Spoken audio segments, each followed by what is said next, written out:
Hello, everybody. Welcome to another session of Thriving Through the Holidays. I am your host, Tracy Osborne. Today, I am talking with Liz Childs, and we're going to be talking about emotional regulation after trauma. And this is really super important with all the triggers we've got coming up. So let me tell you a little bit about Liz, and then we're going to get started. Liz is an experienced, licensed clinical professional counselor with 18 years of therapy experience. That is a mouthful. She specializes in strength-based depathologized treatment of trauma, anxiety, and depression, and has been in private practice for over 10 years. She is a certified trauma therapist, trained in cognitive behavioral therapy, acceptance commitment therapy, trained in eye movement desensitization. Oh my gosh, you guys. You know what I'm trying to say. And crisis intervention and stress management. She's the CEO and founder of Maryland Psychotherapy Services, a private practice located in Ellicott City, Maryland, where she sees individuals and couples. She's also the owner and founder of Elizabeth Childs Coaching, LLC. She is a budding public speaker, having spoken nationally on emotional intelligence and energy psychology. She's an innovator in bridging psychotherapy treatment with motivational life coaching and energy medicine. And she focuses on empowering women to be powerful and have unshakable confidence and healing in every area of their lives. And you know, if you've been following me for any length of time, that is 1000% what I'm about. So Liz, welcome. Oh, thank you very much. I even practiced reading your bio. I still tripped over my tongue. Oh, well. So holiday season's coming up, and that tends to be a big time for us to get triggered, for those of us who've experienced trauma. And it almost doesn't even really matter what kind of trauma. Holidays, for some reason, sights, smells, sounds just tend to bring out the feels. So, very much. Yeah. So, what do we do? How do we handle this when we've got this big season coming up and we're sitting here dreading November and December? Well, I think that, this year especially, we have so many different triggers that are going to be speaking to a lot of people. So because of COVID, I think a lot of people have, there's been such an economic impact on the actual general population, on the psyche, has been truly, truly devastating. And we're entering into the season in which most people at least had a chance to enjoy summer and, go on vacations and do all the things that they wanted to do, but that has not been the case. So people have been holed up in their homes, and then they're having to wear masks. And there's also people who've lost their jobs, lots of people with economic stressors already going into a holiday season in which no one knows what to expect from the elections. And I personally am not liking my choices. And then also, no one knows what to expect for the holidays. How is travel going to be impacted? Are people going to be able to get together? And then what about the times when we want to go get together? Because because of COVID, we have seen more relapse with substance abuse than we have in the past 40 years. There are people who have been recovering for decades that are now falling off the bandwagon. And we've actually seen more weight gain, more domestic violence, more child abuse, and we've even been seeing more suicidality. And going into the holiday season where there's a lot more sickness, we're actually going into the standard flu season, much less with COVID. And people are kind of going, there's lots of grief anniversaries, people who've lost parents, people who are looking to trying to have children. So, and then the holidays is usually it's very much about a spending. It sets us up for the rest of the year of kind of going, how do I save for this? How do I pay off my bills? And so there's so much more stress. people are eating more, and like there's been massive amounts of weight gain, except we don't want to go to the gym because, oh my gosh, I might catch something. So we're not actually learning how to express, and we're not learning how to feel everything that we're going through. Most of us, and we live in a culture of distraction, just simply want to stuff it down. Food, drugs, alcohol, sex, gambling, you name it, it's out there and it's readily accessible and can be delivered to your door by Amazon. And but it's like all these different things. Like, how do you actually field all of the questions, all of the concerns, when you're just going, isn't this supposed to be a joyous, loving time of year? But Right. like but for most of us, our family puts the fun in dysfunctional. And then how do we actually have healthy, appropriate boundaries? And then when we get all the feels, what do you do with it? Because most of us, evolutionary wise, we want to avoid pain. Sure. When we want to avoid pain is when we start getting in trouble. So when it feels uncomfortable, and when we get traumatized by something, our natural tendency is to avoid it, try and control it. This is what gets us into abreaction. It's what gets us into hypervigilance, those anxious states, and then wanting to hide out. And that never ever helps. Never helps. Right. So emotional regulation is actually, it's just a really, really fancy terminology for going, okay, so now you're feeling it. How do we heal it? You've got to feel it to heal it. So if there's ever a time in which you can actually sit with yourself, which is such a huge ask of people that's sitting with that trauma, that it's like, for trauma, time does not exist.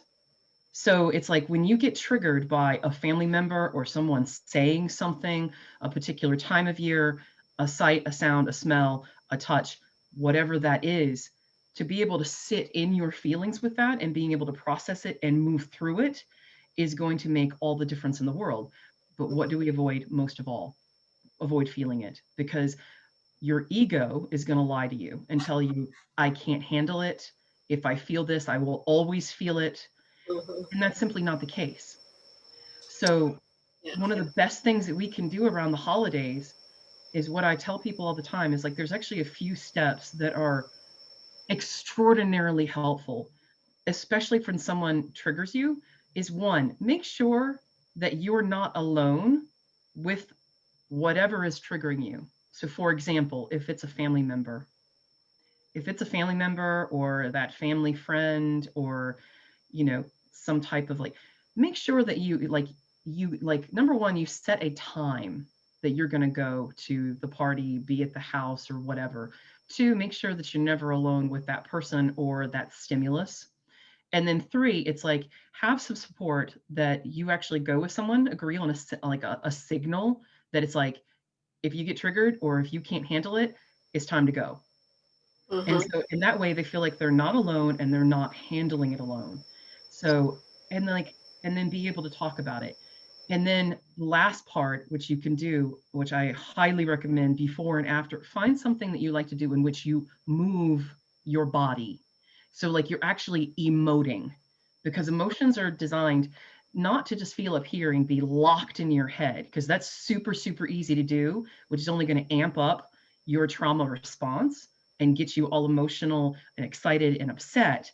Is like, feel it in your body and then do something that supports you to move your body. And it doesn't have to be, we don't have to go and run like 12 miles.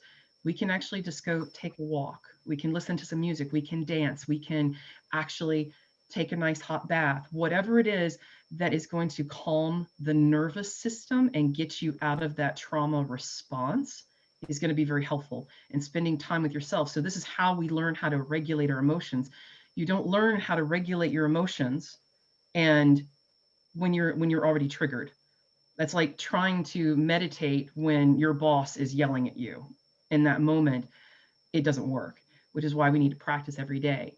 So this is one of the things I teach my patients and my coaching clients is how to have a set routine in which you're strengthening the mental muscles to be able to love yourself, so you can actually confront lean into and move past a lot of those voices in your head that are telling you that you can't stand it, that you can't feel it, that you can't experience it, and that it's going to happen again. That's what we're always afraid of. It's going to happen again.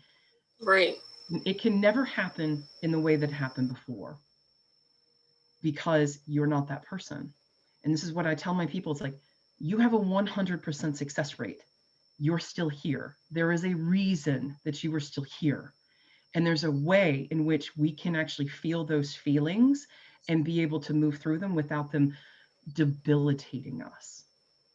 So, because it showed you where you get to be in your strength, and now how you get to stand for yourself in learning how to move through that trauma.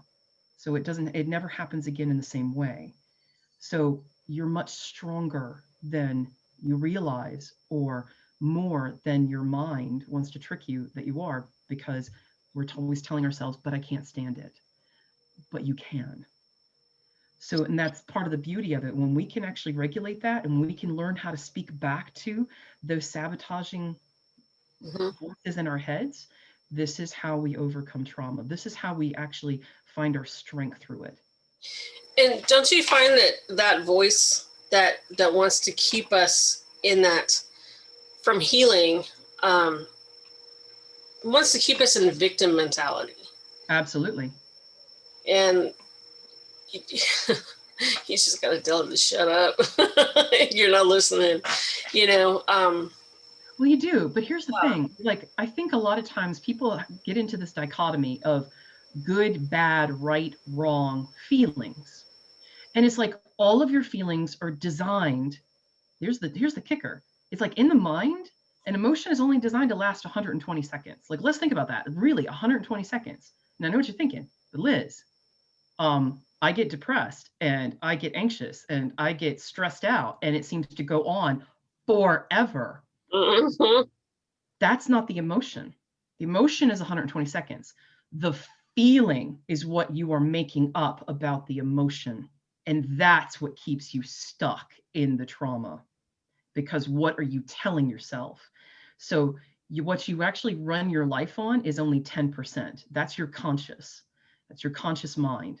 90% of your life is the subconscious. And if the subconscious is telling you, but I can't heal, I can't feel it, I can't deal with this, I'm afraid I'm always going to feel this way, and that drives your decisions, you're going to stay stuck. Mm-hmm. So, how do we heal that? And this is actually part of what does that. Because the mind doesn't think in words, it thinks in pictures and through action. So, when we actually become actionable and not getting stuck in fight, flight, freeze, or fawn, and those are all the stages of trauma, it's like if we want a different result, we get to do something different. And this is where we get to choose and where we actually get to empower ourselves. And the more that we can prove to ourselves, but I made it through, and I can do this, and I can feel this, and I can change. I can actually change my mindset around this to be empowered, and that is what drives your decisions and your everyday life. So emotional regulation is the most important skill you can ever develop, ever, because it will drive every aspect of your life. So whether you think that you can or you can't, whatever you believe with feeling becomes your reality. Right. So exactly. So what you think, and we've actually proven this, is your thoughts are so much more powerful than we ever want to recognize. So if you think that you can or you can't, you're going to be right. Mm-hmm. So it's actually so emotional regulation when we actually think about that and we go, okay, so can I move through this? Can I talk myself through this? Absolutely you can. And it's incredibly valuable. And it's incredibly empowering. Um, and I actually find when I get into that space where I can move through it, it almost creates a sense of euphoria. I feel so powerful. And I Mhm. feel so, empowered and powerful at the same time. Yes. And an addicting feeling. I'm like, I want to keep feeling that. I Mhm. like that. I like feeling like I can, you Yeah. know? And your feelings, there is no such thing as a bad feeling. Right. Everything has the value that we assign to it. It's like, so if it's a feeling that you don't exactly appreciate or that doesn't feel good, it doesn't necessarily mean that it's bad. Because even with pain is designed to protect you. So you can look at it as it has a way of serving you. It's just you get to choose how you relate to it. And then we can choose how our trauma taught us, what we learned from it. Because there is no way to get through life at this point without having trauma, because it's something that's distressing or uncomfortable or anxiety provoking. And at those points, then we can actually learn how to move through it and more effectively, more efficiently. And I'm never going to tell people, and I tell my coaching and clients and my patients this all the time, is that I'm never going to tell you that you're not going to feel, sad or angry or powerless or used or guilty or depressed. I'm never going to tell you that. And just like with positive psychology, there's like, it's so misunderstood when people always go, oh, but I'm supposed to be joyful and, I'm supposed to welcome all these experiences. Like, no, you know, and like, and pardon the expression, like shit still happens, but it's like we get to shift, and there's only like one F difference. Think about it. So Right. it's like, and so what we actually learn can be really empowering, but we forget that because then I get to be responsible, and people have responsibility and fault. Like I somehow asked for the trauma. Of course not. There is no one ever wants that. And I don't wish that on anyone. But when we can actually go, okay, I can find my purpose through my pain, that's not just a saying, it's not just a cliche. Well, then that means it's like all of a sudden it's like, well, then it didn't happen for nothing.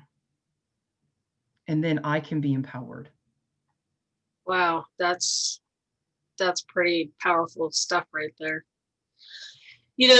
Since we are talking about the holidays and we are heading down that track real quick, can't believe it's already the middle of October. You mentioned grief anniversaries. Today, as soon as you said that, I looked at my calendar. I went, oh, today, 8 years since my best friend was killed. October is a tough month for me. I have a lot of those, but I plan for them. I know that, okay, October is a tough month. I may be triggered. I may not be triggered on certain days, and I just prepare for it. I let my family know, look, we're heading into October. I might just, crawl into bed and sleep the entire month. I don't know what I'm going to do yet. And I just tell myself that whatever I'm feeling is okay. Yes. If I'm feeling sad, it's okay to feel sad. It's okay to miss whoever I'm missing. If I want to crawl into bed and sleep for a day, it's okay to crawl in bed and sleep for a day as long as I don't make it a habit. Right. And like that's what I tell people, like, it's not about like, don't like we have like that knee-jerk reaction to want to push away the pain. I don't want to think about it. I don't want to acknowledge it. But it's just like Bessel van der Kolk always talks about, is like the body keeps the score, his famous book, right? And it's like, the body remembers by Rothschild. It's like all of those are like extraordinarily accurate. It's like, so even if you're not consciously remembering it, it's like your body will, and you're going to be triggered and you're going to feel sad. So it's like, it's more about honor the feelings. You have them for a purpose and a reason. So the more that you can actually normalize and universalize those and honor yourself going through that process, it's like, of course, you're going to miss people that, that have gone before us. Right. Of course we're going to want to not feel that, and we don't want to stay stuck in it. And that's the biggest difference. So it gets to be functional, and it gets to like serve a purpose, and we still get to feel all the feelings and love ourselves through it regardless. My kids have learned that when I get into that state, Especially, they learned this the past year and a half after my husband died, that when I get into that mood, they're like, are you having a moment? Yeah, having a moment. I might cry. I might just be angry. I might just be, sad. I might just leave me alone for 5 minutes. Yep. And I feel it. I let it out. I experience it. And I find that the more I do that, the more I allow those feelings to come to the surface and just experience them, the faster they go away. Yes. The faster I work through it. So, okay, I'm having a moment, cried for 30 seconds. I'm good. I'm ready to go. I let it out. Mm-hmm. During the holidays, though, we can't always do that. You can't really freak out or cry at somebody's Thanksgiving dinner. But it's also that I tell people, like, make an emotional marker of it and then come back to it. So when, like, you have a moment to sit down, like, after the Thanksgiving dinner, or after you've left that friend's house, or after the holiday, or like when you feel like you want to completely shut down, I think what a lot of people don't realize is that when we get triggered and we don't allow ourselves to go into it and simply express it, feel it, honor it, it's kind of like a pressure cooker. And it's gonna come out sideways. When you deny human emotion and human reactions, responses, desires, we've got a lot of things in our history as a species that say, guess what? That's not working. I mean, I think the Catholic Church is a really good example. You cannot deny human sexual feelings, but we have a choice as to whether we react or how we act on those. And those are some of those, they're not going to be okay. And so it's like, so when we actually, feel those things, we can feel it, and then we can be in a healthy place with it. Mm-hmm. So just like, if I get angry at somebody, it's like my anger is not going to be about them. Most of the time, anger is turned inward. That's actually what depression is, anger turned inward. And what happens is like we get so full up, and then we end up lashing out. We end up hurting other people or ourselves. That's what I mean, is it's going to come out sideways. And that's when we get stuck. And the more we get stuck, the more that it's like those neurons that fire together, wire together. This is what creates habits, patterns, thoughts, beliefs. And that's what creates character and destiny. So each one of those, when we can actually begin to change our thoughts, because we're actually allowing ourselves to feel on them and not react on them, we actually act in an appropriate way that's going to be the most supportive of us. And it doesn't get to go outside of us. And it's like, so being able to sit with that and being able to sit with ourselves, so valuable, so powerful. I mean, because like I know that a lot of people always go, but meditation, and I have so many patients, like they first start out, it's like, oh my God, my mind is so loud. Yes, it is. And I'm like, I'll tell them, I'm like, there's such a common misconception that we're supposed to have like completely blank thoughts. I'm supposed to quiet my mind. No, like the moment my mind is quiet, I'm dead. Then I have nothing to worry about. Collect on that, credit card companies. But so it's like, but we get to actually feel things. And like I've found that the more I can, like I can cry it out, I can scream into my pillow, I can go work out, I can like talk to my dog. I'm like, I actually saw something the other day, it just made me laugh. It's like, a friend comes over and says, oh, your place smells like dog. Thanks. That's because I cry into her fur when I'm sad. And so it's like, and it's just, because like we always want to go, oh, but I don't feel that way. I don't. Yes, you do. And there's nothing wrong with it. Yeah. We make things wrong because we've got to keep up this face. No, who says? Who says? So I'm like, and like I've kind of gotten to the point now where when somebody has an opinion about what I'm wearing, what I'm doing, what I'm saying, how I'm being, for me, I'm sorry, what bill are you paying this month? So it's like, this is where we get to strengthen our own resolve, and we get to actually have like, an emotional thought and be able to process and move through that and then act on our own best accord. This is emotional regulation at its finest. This is emotional intelligence. And emotional intelligence is actually only practiced by 4% of the population. Imagine what would happen if people were actually responsible. And responsibility is simply a response to a stimulus. I choose. Therein lies our freedom. But what happens when we allow, or when we get triggered and we allow that stimulation to take away our objectivity and to take away our breath and take our moment, steal our joy, and then we're not present? Because trauma doesn't know a time, it doesn't exist. So whether it was 7 years ago that your friend was murdered, when you remember them like they were standing right next to you right now. That pain doesn't go away. We never look to have that pain go away. We learn how to handle it. Right. So, and it's like, that's what's healing. And then we honor them. We honor ourselves in that. Exactly. And we actually get to be able to have gratitude, like, you know what, I'm so glad that I got to have you in my life for however long I got to have you. Yep. Exactly. So that's more of where I always tend to go. And so it's not, but it's not easy. I'll never tell you, like, because it's not easy.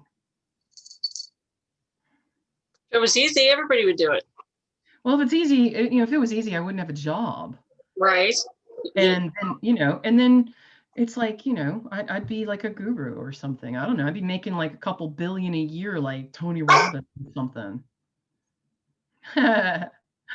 I love dogs. Actually, the more men I date, the more I love my dog.